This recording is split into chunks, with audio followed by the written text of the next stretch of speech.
Hello, everyone, and welcome back to our journey through the book of Joshua. Today, we're diving into chapters 11 and 12, which mark a major turning point in Israel's story. We're about to witness the culmination of the Northern Campaign and then take a step back to see the incredible scope of all that's been accomplished. So, after the victories in the south, you'd think the kings of Canaan would have learned their lesson, right? Well, not quite. In chapter 11, we see the largest coalition yet forming against Israel.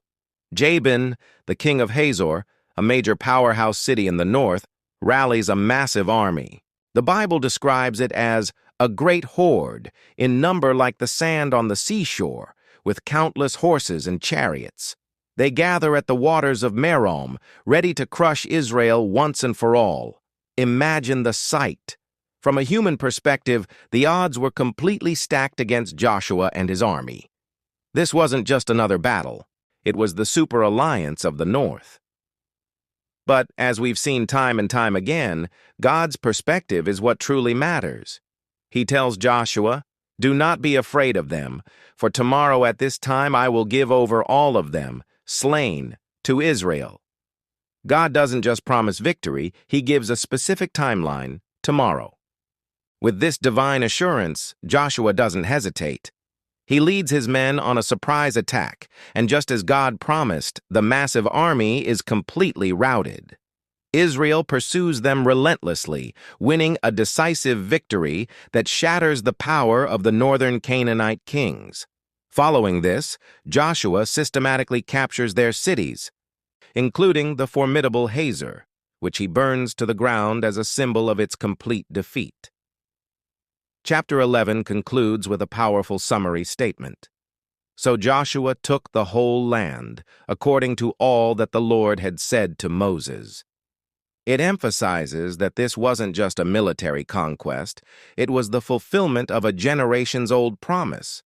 The land finally had rest from war. Think about that for a moment. After years of wandering and months of intense conflict, a season of peace had arrived. It's a beautiful picture of God's faithfulness, bringing His people into their promised rest. Now, chapter 12 serves a different but equally important purpose.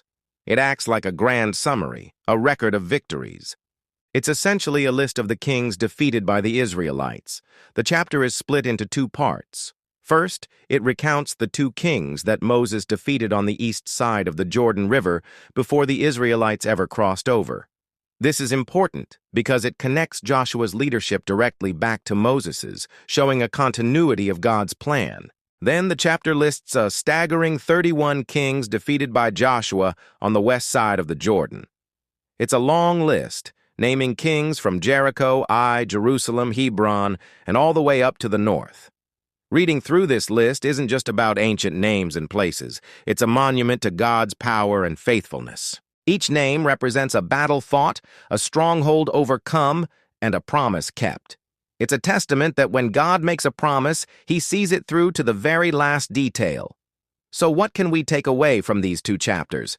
Firstly, we see that no opposition, no matter how intimidating it looks, is too big for God. The sand on the seashore army was no match for His plan. Secondly, we're reminded that God is faithful to fulfill His promises, even when they take a long time to unfold. And finally, chapter 12 encourages us to remember and recount God's victories in our own lives. Taking stock of His faithfulness in the past builds our faith for the future. These chapters mark the end of the major conquest phase and set the stage for the next part of Israel's story, dividing and settling the land. It's a powerful conclusion to a dramatic saga of faith, obedience, and divine victory. Thank you so much for joining me today. I hope this look into Joshua 11 and 12 has been encouraging for you. If you enjoyed this video and want to continue the journey with us, please hit that like button and subscribe to the channel. We'd love to have you as part of our community. God bless, and see you next time.